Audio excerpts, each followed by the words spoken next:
Hello friends, welcome to kitchen with me আজকের recipe হলো পায়েস, যেটা সবারই স্পেশাল। এখানে আমি 1.5 লিটারের মতন দুধ নিয়েছি।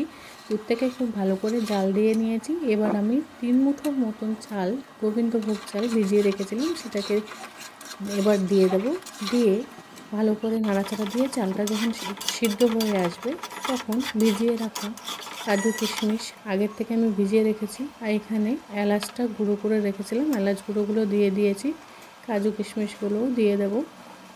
দিয়ে একটু ভালোভাবে নাড়াচাড়া দিয়ে নেব। দিয়ে ভিজিয়ে রেখেছিলাম গুড়।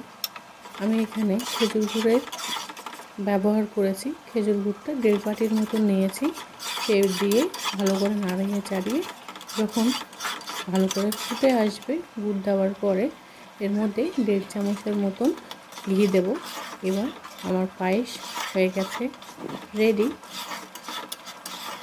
এরমভাবে করে দেখবেন, আর অবশ্যই পায়েস করার পরে উপর দিয়ে একটু ঘি দেবেন, দেখবেন স্বাদটা খুবই সুন্দর হবে।